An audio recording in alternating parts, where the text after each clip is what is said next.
On écrit sous le mur de ce modèle des messages.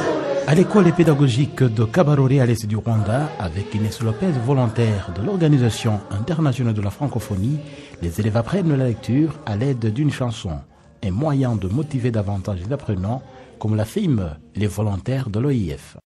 Personnellement, je trouve que ce qui a beaucoup changé, c'est la motivation des élèves à apprendre le français.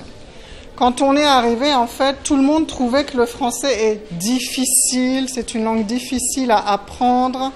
Avant, c'était très difficile, les élèves n'avaient pas vraiment envie d'apprendre le français. Aujourd'hui, il y a une vraie motivation dans l'apprentissage du français. Et moi, je trouve que ça, c'est déjà un joli succès. Cette mission a déjà commencé à faire un impact très positif. Je le remarque dans cette école de Titi Signamata, mes collègues aussi. Il y a des vidéos qui sont très très encourageantes par rapport au niveau de français actuellement au Rwanda. Vous n'avez qu'à voir des élèves qui auparavant ne pouvaient pas très bien s'exprimer ou du coup n'avaient pas cette confiance en eux-mêmes de pouvoir s'exprimer. Aujourd'hui, ils s'expriment. La contribution des volontaires de l'Organisation internationale de la francophonie dans l'apprentissage et la diffusion du français est affirmée aussi par les responsables des écoles, après seulement 6 mois d'activité. Il y a un changement dans les mémoires autant des élèves que des enseignants de l'école Titi Signamata, puisqu'ils ont vu qu'il est possible de prendre le français, que le français peut être réanimé, peut être encore utilisé dans notre pays. Depuis son arrivée, ce volontaire de l'OIF dans la préparation des leçons ne travaille pas seulement avec les enseignants de français, car la méthodologie qu'il utilise en français vaut aussi pour le Kinyarwanda ou autres langues. Nous profitons tous de ces compétences.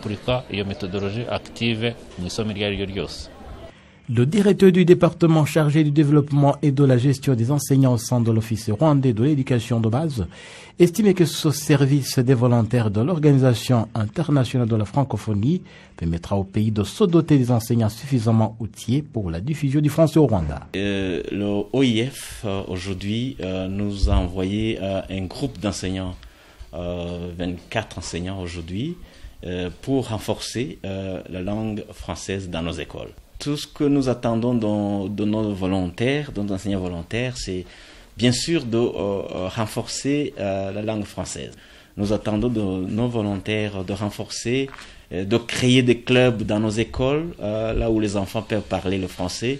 En fait, je dirais que c'est de construire, encore une fois, l'environnement francophone dans nos écoles.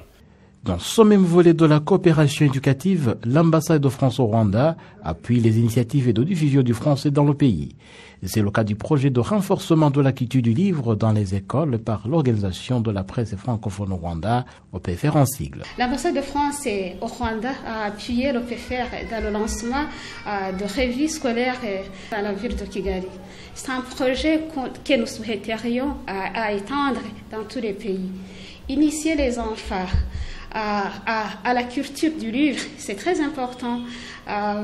Les enfants élargissent leurs connaissances. Les enfants développent le sens de la culture et de la recherche et de l'innovation aussi, ce qui cadrait bien avec la vision du développement du Rwanda. Est-ce que l'égalité femmes et hommes est un droit fondamental? Oui. Est-ce que Dès janvier 2022, le Rwanda recevra environ une centaine d'autres volontaires de l'OIF qui s'ajouteront à une vingtaine déjà en activité dans toutes les provinces du pays pour renforcer l'enseignement du français. Vive le Rwanda, vive la francophonie! Jean Damascène Manishimwe pour la télévision rwandaise.